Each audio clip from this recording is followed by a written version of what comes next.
Buenas noches a todos, muchísimas gracias por su asistencia. Hoy día vamos a hablar de un tema para nosotros bastante interesante sobre los refugios temporales, estrategias en ambientes extremos. Este proyecto se realiza, como ustedes pueden ver, en conjunto con varias instituciones en el Museo de Historia Natural, obviamente en el IRD con la unidad de Borea, ¿no? Parte del CNRS, mi colega que trabaja en la Universidad de Sorbona, la Universidad Mayor de San Andrés, con el Laboratorio de Limnología que pertenece al Instituto de Ecología y la Universidad Pública del Alto a la que pertenezco yo. Y bueno, aquí pueden ver algunos de los bichitos que nosotros, algas microscópicas y animales microscópicos con los que nosotros trabajamos, también invertebrados acuáticos. Mi nombre es Carla Ibáñez, mi colega Carlos Molina no está en este momento, está de viaje, y tengo el placer de presentar a nuestras dos estudiantes que están apoyando este proyecto. Adriana Camacho, que va a presentar luego de mí, y ella ha presentado su trabajo ya en el Congreso de Zoología en Cochabamba. Y tenemos también a Yasmín Laor, que es una tesista que está trabajando con algas microscópicas y que va a presentar después de Adriana. Y bueno, y Nicolás Rabé, que es mi colega que trabaja en el Museo de Historia Natural, que obviamente no está aquí, que está en París. ¿Qué son estos ambientes extremos de los que les estamos hablando? No son estas lagunas, ¿no? Esta es la zona de 7 lagunas. No son estas lagunas, sino más bien estos charcos. Aquí los tienen en época seca, ¿no? No existen en época seca, o sea que en esta temporada están secos, pero cuando empieza a llover, empiezan a llenarse. La gente lo utiliza para, en algunos casos, en el caso del primer charco, para lavar ropa, para utilizar incluso para beber el agua, porque no es contaminada, es agua de lluvia acumulada, pero claro, la hierve, ¿no? O si no, para que sus animales beban, ¿no? Como bebedero de animales, ¿no? Entonces, esta es la región. 7 Lagunas está saliendo de aquí de la ciudad, súper cerca. Se pueden ir en el Puma, que va hasta... que es de la Plaza Alonso de Mendoza, se van hasta su última parada, de ahí una media horita caminando y ya están en este hermoso lugar. Este lugar como tal no pertenece al área protegida municipal de 7 Lagunas, pero la gente hace un manejo controlado de este lugar. Ellos mismos hacen su control para que no entre mucha gente, ¿no? Entonces, eso es lo interesante de esta zona. ¿Qué hemos hecho nosotros? ¿Por qué hemos decidido estudiar estos ambientes?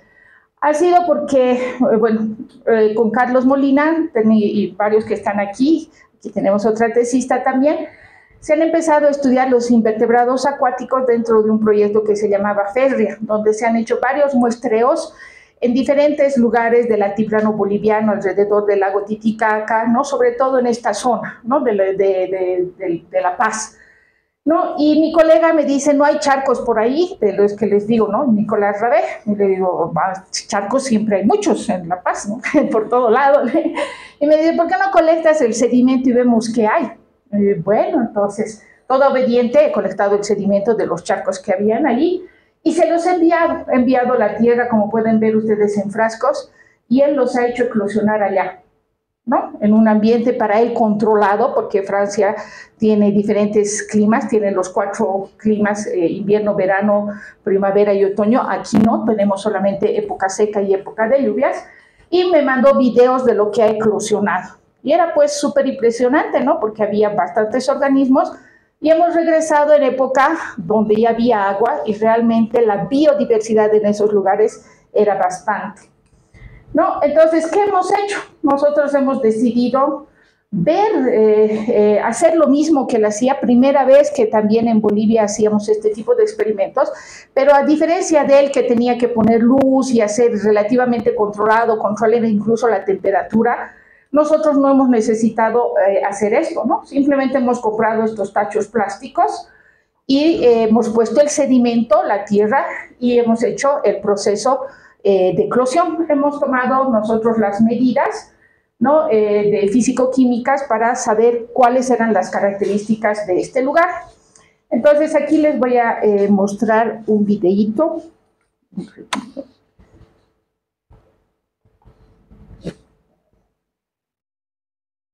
Y pueden ver ustedes que esto es lo que de ese sedimento ha salido, ¿no? Estos son pulgas de agua, porque les pueden ver como saltando, negras, completamente negras. Había otros organismos, aquí lo tienen, este organismo que quiero que se recuerde bien, es bastante grande si se pueden dar cuenta, y tenemos otros pequeños que están nadando por ahí, ¿no? Entonces, incluso hay vegetación en ese sedimento, ¿no? Entonces, quiere decir que también están obviamente las semillas, que cuando ya empieza a haber una cierta cantidad de agua, entonces empiezan a eclosionar. Ahí los pueden ver. Y hay otros que, bueno, aquí no se nota muy bien, pero hay otros que son de color rojo, ¿no? Y eso tiene una explicación, y eso es lo que después voy a explicar, ¿no? Entonces, ahí tienen, es lo que hemos encontrado. Miren esta coloración. Este es un microcrustáceo acuático, que se lo llama copépodo, ¿no? Este también, pero este se llama ciclopoide. Este es una Daphnia, igual totalmente pigmentada, la pueden ver aquí, justamente con unos huevos de resistencia. Igual este organismo, que la foto no es porque no sabemos sacar muy bien la foto, yo sé que se ve fea, pero es que es muy globoso, entonces es un poco difícil sacar, ¿no? Este pertenece al grupo de los Chidorus, y aquí tenemos otro que pertenece al grupo de las salonas. Lo que quiero mostrar en esta imagen es que pueden ver ustedes que todos tienen pigmentos, y eso voy a explicar, y eso está en relación justamente a los ambientes extremos, ¿no? ¿Por qué se les dice ambientes extremos y cómo podemos imaginar que estaban secos y después cuando ya hay agua eclosionan? ¿No? Es porque hacen huevos de resistencia. Aquí tienen ustedes una imagen de los huevos de resistencia. Estos son de los grandes braquiópodos, estos son de copépodos, estos son de las pulgas de agua, que son braquiópodos anápodos, y estos son de los rotíferos. Todos son parte del zooplancton, animales microscópicos, ¿no? Entonces, eso es lo interesante de esto, porque hacen huevos de resistencia, porque se seca. Cuando ya va a volver a haber agua, estos huevos van a eclosionar. Por lo tanto, también indirectamente son indicadores del cambio climático, ¿no? Aquí nosotros, cuando he empezado este trabajo el 2022, estas son las quintas patas de estos microcrustáceos, de este género que se llama Boiquela, y estos son típicos del lago Titicaca, ¿no? Que son Boiquela occidentalis, Boiquela popoensis y Boiquela titicacae, ¿no? Entonces, lo que aquí les estoy mostrando, ese bichito, voy a ir hacia atrás, aquí es donde está la quinta pata. O sea, si es microcrustáceo, se puede ver a simple vista, pero es súper chiquitito. Imagínense lo que nosotros hacemos para identificar es cortar la quinta pata para poder decir si es A, o 1, 2 o 3. Y hemos hecho eso. ¿Por qué? Porque hemos empezado con la hipótesis de que lo que encontrábamos en esos charcos lo íbamos a encontrar también, obviamente iban a tener pertenencia con el lago Titicaca, pero resulta que no ha sido tan así. Morfológicamente ha habido cambios, pero también hemos hecho estos organismos, los hemos llevado a un análisis de genética allá en el Museo de Historia Natural y hemos sacado resultados interesantes, ¿no? Ahí tienen, por ejemplo, la quinta pata en detalle, que pueden ver que es diferente, cada pata es diferente de las 3 especies que hemos encontrado, pero nosotros tomamos en cuenta todas estas estructuras, ¿no? Que son las espinas, bueno, esto se les llama exopoditos, ¿no? No voy a entrar mucho en el detalle técnico, pero esos son los 3 tipos de patas que se encuentran en el lago Titicaca, pero que no necesariamente los hemos encontrado morfológicamente. Había similitudes, no totalmente al 100%, pero genéticamente mucho más. Ahí tenemos, estos son los de Cladocera, igual, se corta la parte posabdominal y tomamos en cuenta las características que se presentan en el caparazón, en la estructura del caparazón. Aquí las rayitas, aquí estas vellosidades, y este es el corte de la quinta pata que nosotros hacemos. Lo que ha pasado es que nosotros utilizamos y tenemos la costumbre, hemos trabajado años en el lago Titicaca y en otras zonas, pero resulta que externamente aparece en un género, pero ya cuando cortamos la quinta pata o en el caso del caparazón ya no hay coincidencias, por lo tanto podemos confirmar el género, pero no la especie. Entonces, nuestros primeros resultados habiendo empezado el 2022, teniendo ya el 2023, hemos encontrado que había una divergencia de estos organismos que hemos encontrado en los charcos del 15%, ¿no? de Voiquela titicacae, con referencia al que hemos encontrado en la charca. En el caso de Gracilis hemos visto una divergencia a nivel genético entre el 7 y el 9% con el Gracilis que reportan los argentinos, por ejemplo. Y Voiquela occidentales parece que eso compone de 2 entidades, o sea, posiblemente 2 especies, divergentes en el más de 10%, y no están secuenciados en el banco. O sea, que quiere decir que la información genética que nosotros hemos generado no se encontraba todavía disponible en estos bancos de datos que existen a nivel internacional, ¿no? Entonces, claramente hay anomalías de determinación, algunas especies están bien etiquetadas, pero otras no corresponden a lo ubicado. Eso no quiere decir que está mal, sino que sean posiblemente nuevas especies, ¿no? Después mi colega me mandó a esta zona porque un francés le había traído muestras de este pequeño charco que ven, bofedal, digamos, que es en Culacachi. Y bueno, yo obediente, porque ya había visto que había interesantes cosas, fui hasta ahí a Batallas, ¿no? Y ahí hemos encontrado, todo esto lo hice en el Museo de Historia Natural allá, le corté la cabeza, este es el organismo entero, se les cortan las anténulas, estas cositas que están aquí son las antenas y anténulas, la parte posabdominal, el detalle de la cabeza. Estos son los huevos de resistencia de este grupo y este sí está confirmado, es una nueva especie para Bolivia, ¿no? De este braquiópodo, que se llama, bueno, que por el momento mi colega le ha puesto el nombre de Monte Limneria porque estamos en la montaña y le ha puesto este nombre. Entonces, con mi colega Carlos estamos en proceso de descripción de esta nueva especie. La parte genética ya se la ha hecho, entonces nosotros estamos haciendo la parte morfológica. Y gracias a todos estos estudios que hemos hecho, le ha interesado porque hemos trabajado en el área protegida del municipio. Nosotros hemos empezado en estas lagunas, como les decía, ¿no? Y entonces la municipalidad nos ha llevado a otras lagunas más que están cerca de la ciudad, en las que hemos seguido haciendo nuestras investigaciones. Pero el charco 3 es diferente al charco 2 y al charco 1. Lo que hay en el charco 3 no hay en el 2 y no hay en el 3. La composición es completamente diferente. Y aquí en este charco, por ejemplo, hemos encontrado este otro braquiópodo parecido al de Cuyacallani, el de Batallas, que pensábamos que era nueva especie, por lo menos cuando lo iba a publicar la municipalidad, ya tenía que salir el año pasado, era nueva especie, pero ya se terminó el análisis de mitogenoma, pero hemos confirmado que es Letesteria titicacae, ¿no? Pero reportada también en charcos. Y ustedes han visto el tamaño que tiene, casi llega a 1 centímetro. Y es impresionante cómo un organismo en el tiempo que dura el periodo de lluvias puede crecer tan rápido, tan grande y hacer sus huevos de resistencia porque ya calculan ellos, ¿no? Cuando ya no va a haber agua. Sin embargo, hemos contribuido con la alcaldía a que va a salir la primera guía de identificación de invertebrados acuáticos. Generalmente vemos guías de mamíferos, de aves, de reptiles, pero muy pocas veces vemos guías de invertebrados acuáticos. Y para esta zona, que es área protegida cerca de la ciudad, para nosotros nos parece que es una contribución importante, ¿no? Y otra parte de este proyecto ha sido la divulgación, ¿no? Porque no es solamente que hagamos las investigaciones.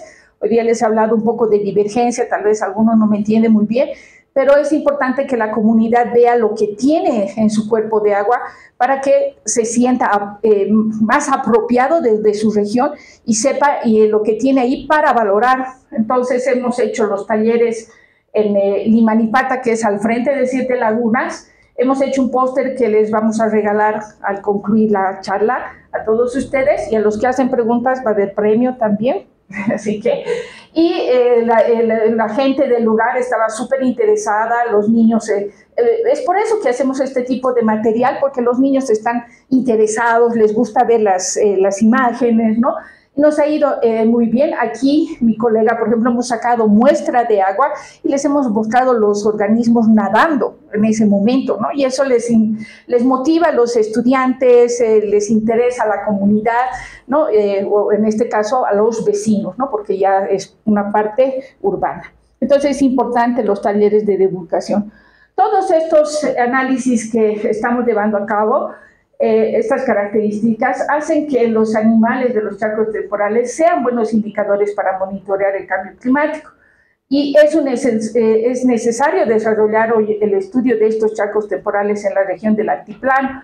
¿Por qué? Porque ahora tenemos muestras no solamente de aquí, de la zona del altiplano de La Paz, sino también tenemos muestras de Oruro, donde hemos ido buscando otras cantidades de charcos, al ver que hay tanta diversidad en esta zona y que pues no son tema de estudios, ¿no? Generalmente a las personas no les interesan mucho los charcos, ¿no? Incluso cuando es una área urbana, lo echan tierra, ¿para qué? Para poder construir su casa. Pero los charcos también pueden presentar mucha información, mucha biodiversidad nueva, no registrada, y sobre todo ser utilizados como indicadores del cambio climático y observar estas adaptaciones a estos ambientes extremos, porque estamos hablando de 4.200 metros de altura, donde las temperaturas varían obviamente en este periodo de -3 hasta 15, 18 y en otras épocas ha llegado hasta 25 grados la temperatura.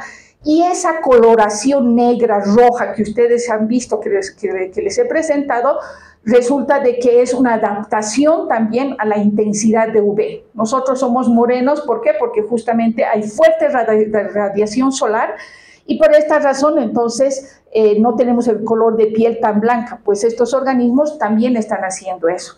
Entonces ahora, dentro de poco, yo me voy a ir nuevamente al Museo de Historia Natural y voy a ir a una estación marina donde vamos a hacer el análisis de estos pigmentos para determinar qué tipo de pigmentos son. Y bueno, también van a ser pocos de los estudios. Pigmentos se ha hecho en varias partes, ¿no? Pero sí de los pocos estudios de pigmentos en Bolivia que lo vamos a realizar. Ahora le voy a ceder la palabra a mi compañera Adriana, que es parte del proyecto, y ella les va a explicar más a detalle los huevos de resistencia. Gracias, doctora. Buenas noches a todos. Bueno, hablando un poquito más sobre el experimento en sí, de las pozas temporales que mencionaba la doctora, es que justamente no hemos escogido esta área de estudio, que son las 7 lagunas, como ya lo mencionaba, con temporadas secas y temporadas húmedas. Y hemos tomado justamente de estas pozas en temporadas secas sedimentos secos para exponerlos a diferentes tipos de tratamiento. Entre estos están justamente los tratamientos con, las cubetas con agua de lluvia, cubiertos y descubiertos, y los tratamientos con agua destilada, cubiertos y descubiertos. De estos justamente se han tomado muestras de tanto de la columna de agua y en mi caso como la de sedimentos, y estas muestras se han tomado durante 9 días, pero siendo el día justamente 1 como el día 0 y el día último como el 8. Bueno, esto es justamente lo que mencionaba la doctora que presentó en el congreso. Los huevitos que se han encontrado justamente en el registro de sedimentos en seco fueron en la fila 1 huevitos de copépodos, que como podemos ver sus coloraciones o sus pigmentos varían entre sí. También efipios, que son los huevos de cladóceros en la fila 2, de diferentes formas y tamaños igual. Bueno, no de diferentes formas, sino de diferentes tamaños. Y pigmentación también. Y los huevos de género Lectesteria, que pertenecen al grupo de los braquiópodos. Como segundo, bueno, también se han encontrado huevos de diferentes grupos taxonómicos, que aún requieren igual confirmación e identificación precisa, sin embargo están presentes todavía en este sedimento. Antes de comenzar con los resultados preliminares de lo que viene siendo justamente el experimento que se realizó en estas cubetas, justamente en la universidad o en el campus de Cotacota, quiero aclarar primero de que se lograron por la premura del tiempo logré justamente solo muestrear o analizar las muestras de los días 0, 5 y 8.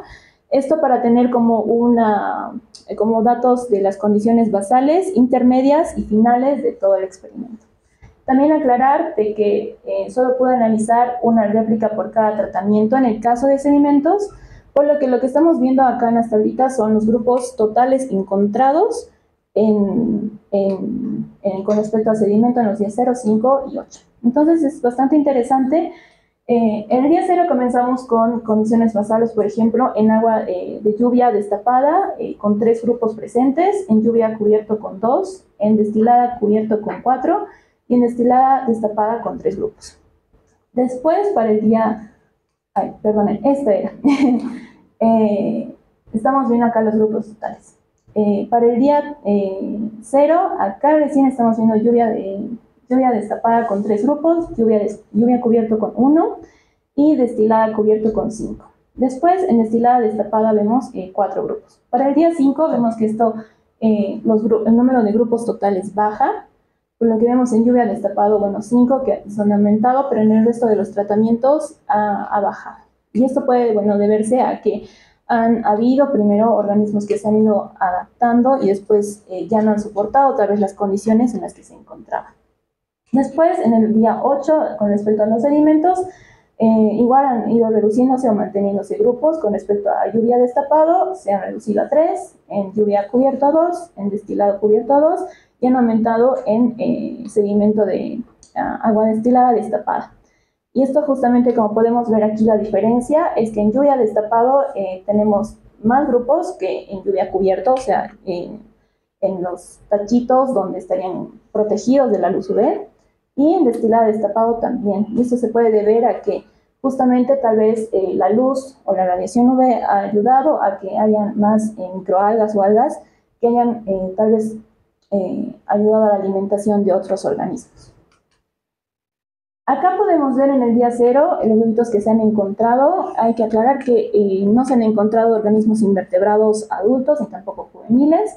Solo se han encontrado estos huevitos, que volvemos a ver los que tienen 3 suturas, huevos tanto de braquiópodos, del grupo de los copépodos, de braquiópodos, y varios que tienen diferentes formas y hasta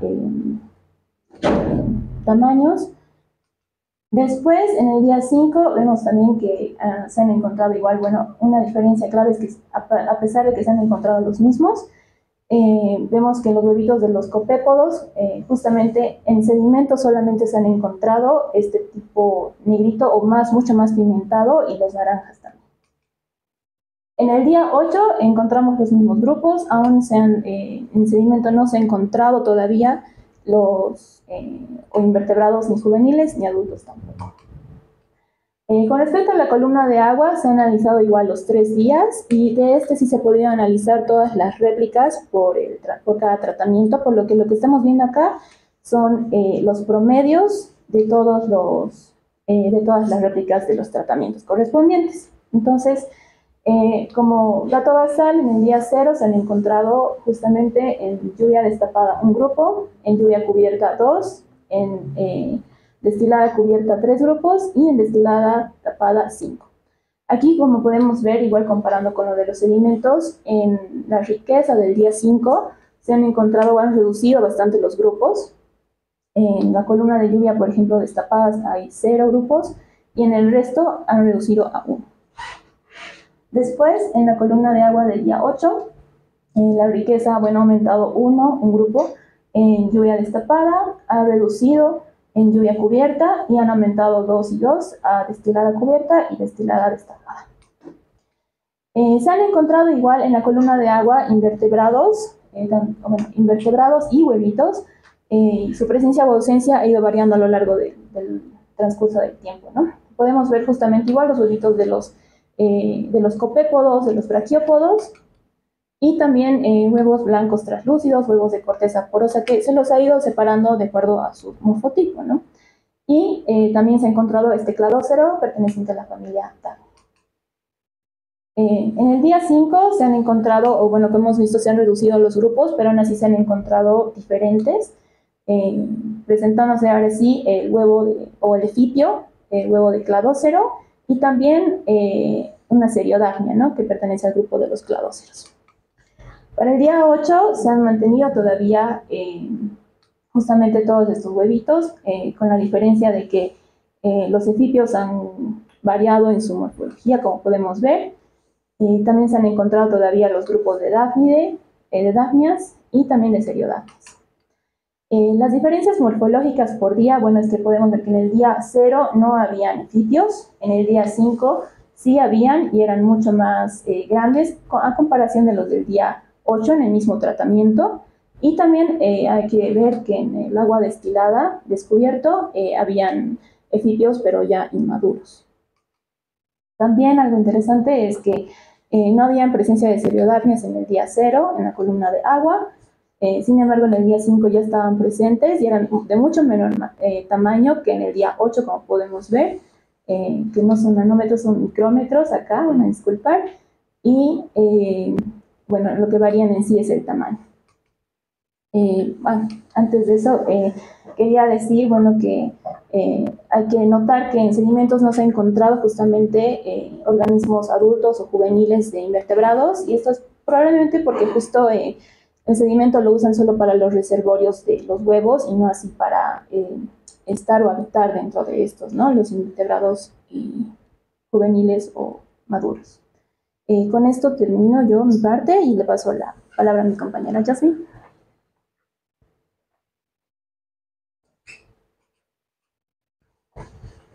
Gracias, buenas noches. Bueno, igual en todo el contexto del experimento, igual se ha pensado que aparte de toda la fauna asociada, también las algas, el fitoplancton, pueden formar estructuras de resistencia. Es ahí que se ha buscado igual cuantificar todo lo que va a ser este aporte autóctono, es decir, todas estas algas microscópicas que van a tener un origen propio del suelo, que va a ser contrastada con un aporte, lo que llamamos halógeno, es decir, que va a tener un origen externo y que va a poder ser dispersado por el viento o a través del transporte de animales, por ejemplo, en las plumas de un ave. Es así que mi tesis tiene la pregunta, va a buscar responder la pregunta que es cómo varía la composición y abundancia relativa a la dominancia de la comunidad fitoplanctónica en suelo recientemente inundado con relación a los grupos autóctonos y alóctonos en tanques experimentales en un periodo de época húmeda en el campus de Cotacota. Justamente buscando responder teniendo la hipótesis de que va a haber, si existen estas estructuras de resistencia, ya sean la formación de quistes en dinoflagelados, esporas en algas verdes, o incluso la misma permanencia de las células en estado dormantes, va a haber una mayor dominancia de todo este aporte autóctono.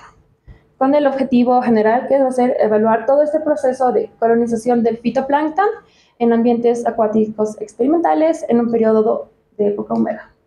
Es así que igual, dentro del mismo experimento, ha habido igual, en todas las, hay que contar que había dos condiciones, cerrado y destapado, pero ahora lo puedo explicar un poco mejor, de que en todos los tanques experimentales se ha llenado con una misma cantidad del suelo previamente obtenido de 7 lagunas, y cada uno ha sido llenado para formar una columna de agua, por un lado con agua de lluvia, en la que potencialmente podría haber propágulos, y su control que va a ser el agua destilada, donde no deberíamos encontrar los propágulos.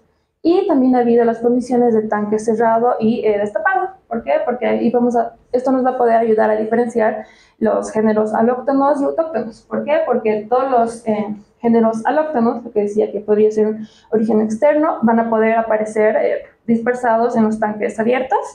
Y en cambio los géneros autóctonos, todo lo que es esta colonización, van a ser todos los géneros compartidos que podrían ser los que emergen a partir de la eclosión de estas estructuras de resistencia. Estos son parte de los primeros resultados preliminares. Esta es una gráfica que no se nota, pero en realidad es la abundancia en el eje Y de células por ml, que si vemos en el tiempo cero, estas son las condiciones iniciales del experimento.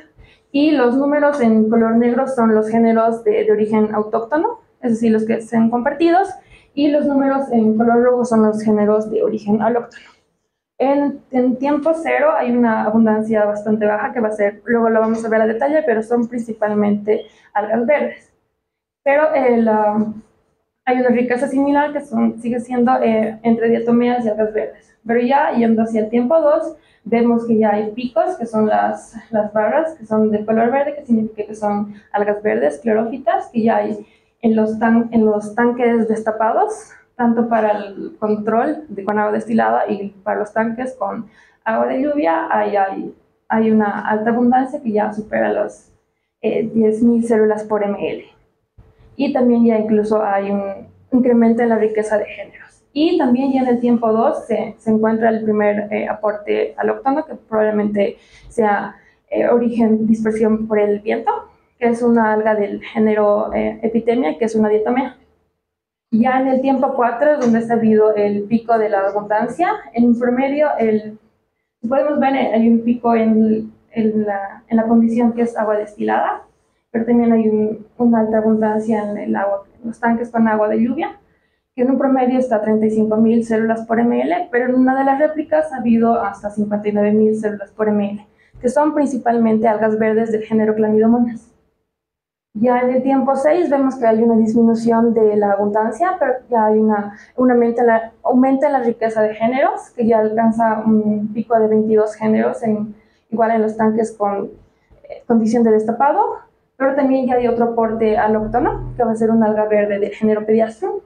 Y ya hacia el tiempo 8, aunque ya reduce la abundancia, es donde hay mayor diversidad de géneros, y también ya hay aportes alóctonos en uno de los tanques, que igual siguen siendo estas algas del mismo género, que es Epitemia y Pediastrum.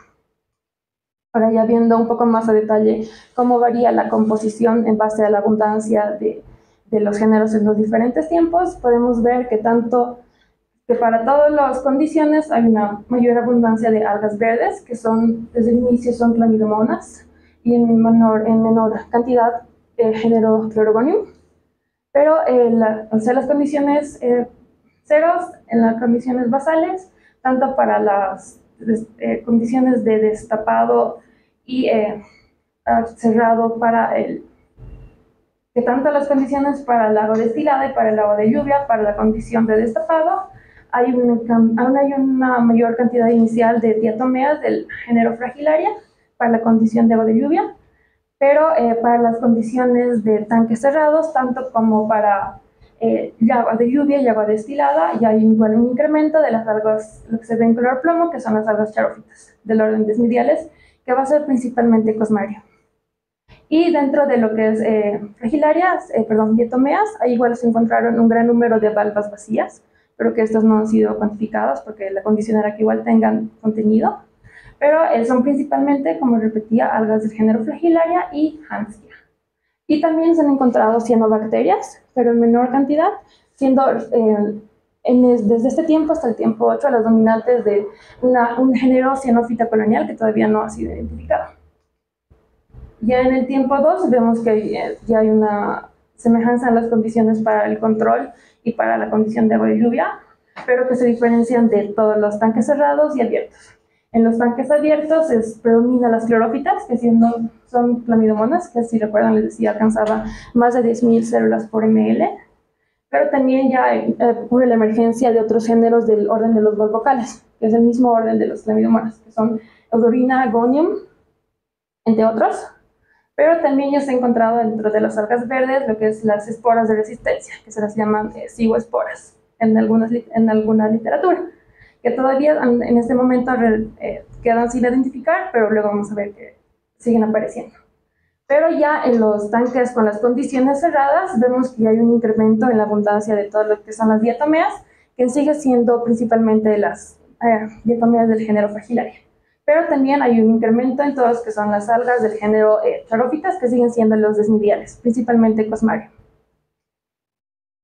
Ya en el tiempo 4, que es cuando recuerdan es cuando había los mayores picos de abundancia, sigue siendo principalmente en los tanques con agua con la condición destapada, sigue siendo principalmente algas verdes del género Chlamydosmona, pero aquí en este tiempo ya se han podido observar más estas cigoesporas que decía, que son las de resistencia, y es más, se ha podido observar estas mismas esporas ya en eclosión, y que ya revisando la bibliografía y también las referencias morfológicas, como se lo ven, aquí parecen indicar que estas son esporas del alga verde de género Spirogyra.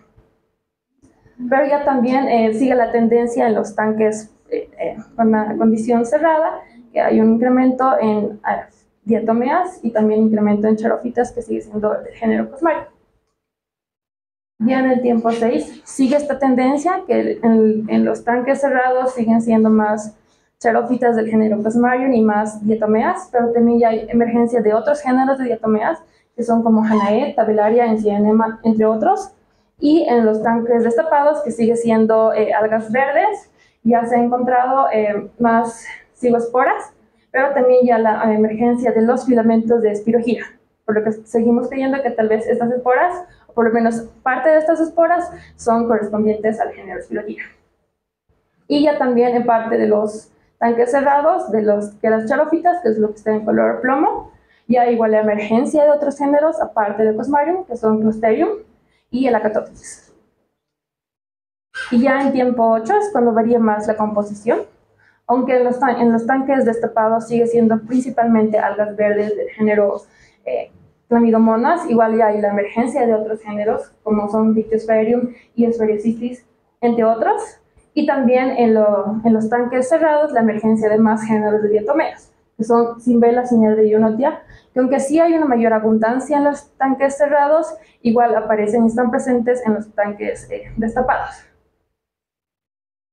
Y bueno, estos son parte de los primeros resultados, pero igual el resto de resultados están en el hornito, entonces falta ver cómo responden todo esto, lo que es la abundancia y la composición, a las propiedades físico-químicas que hemos medido in situ. Gracias.